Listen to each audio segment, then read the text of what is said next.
Yo, what's happening? Let's keep it a grand on Errol Spence. He hasn't fought a lot of people at the top of the division in the welterweight division. He's only fought one credible, formidable opponent in Shawn Porter. And the reason why I say that is because Errol Spence, he fought some good opponents like Chris Van Heerding and Chris Algieri. But his biggest fights, one was with Kell Brook. And you can't give him full credit for beating Kell Brook because Kell Brook was coming off of an injury from going up in weight and fighting Triple G.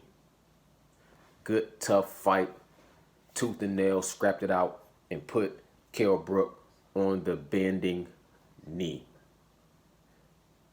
Then he fought a Mikey Garcia, who was coming up in weight classes. Some people say two, some people say one. Either way, he was pound for pound guy. He's Mikey Garcia. He's tough, competitive fight, but still the smaller guy.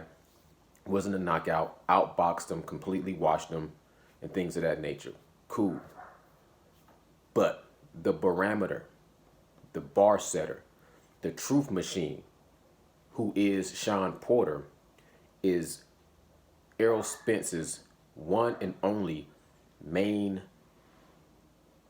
I want to say, boss of a level that he's knocked off. He knocked off Shawn Porter. That is his most credible fight in the welterweight division. Keeping it a grand. Close fight, tooth and nail fight, but he ended up putting Shawn Porter on his knees as well. So Errol Spence needs Danny Garcia. That's why you have to applaud Errol Spence from coming back from his situation to take on an opponent legitimate like Danny Garcia. I want to see 100% of Errol Spence and 100% of Danny Garcia and let the best man win. You already heard my prediction of who I predict to come out victorious in this fight, but let the best man win. And that's why I don't understand where you say Terrence Bud Crawford don't need Errol Spence and Errol Spence doesn't need Terrence Bud Crawford. Both these guys need each other. They don't need each other, and they do need each other. You know, Terrence Crawford can put his flag on all his accomplishments coming up in divisions and being a champion. He can do that, and that's great.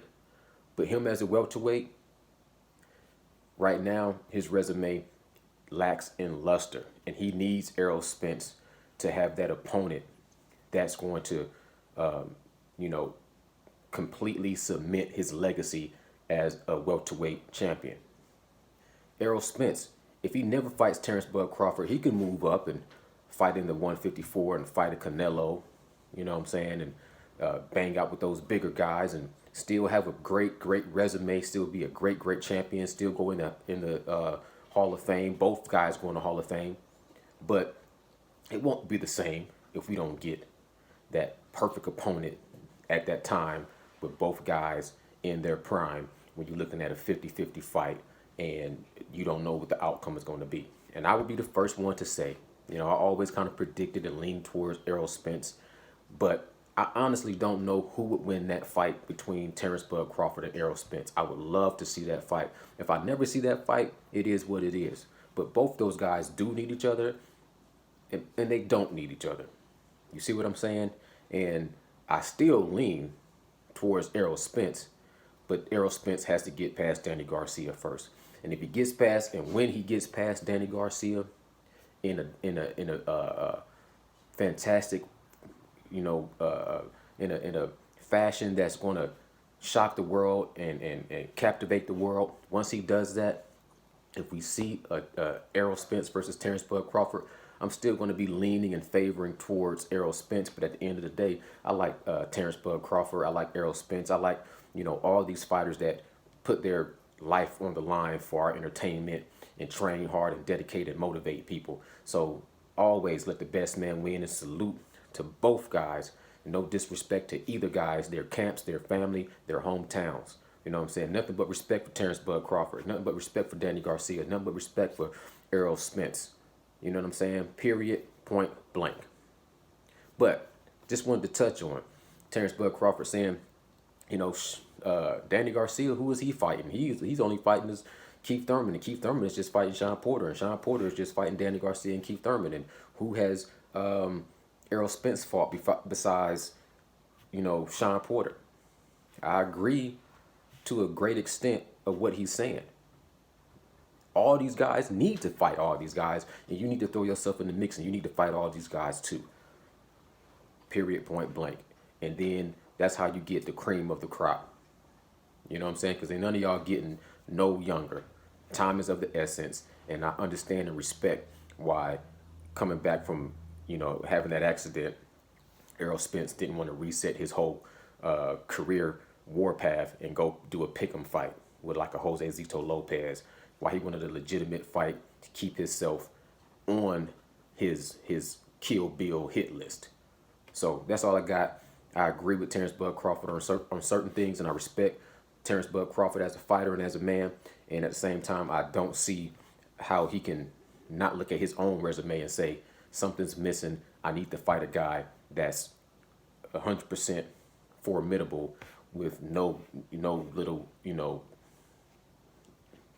catch, little catch here, a little catch there, a little advantage here, a little advantage there. Somebody a little bit past their prime, or somebody that's already hurt, or somebody that's just coming into the fight who's basically, the underdog. And you want to see him fight. You want to see Achilles fight Hector. You want to see Hector fight Achilles. You don't want to see Hector fight Patroclus dressed up like Achilles. See what I'm saying? You want to see the best fight the best. You don't want to see nobody in disguise pretending to be the best, and then it turns out they're not Achilles, but they're Patroclus dressed up in Achilles armor. I'm out. Salute. Peace.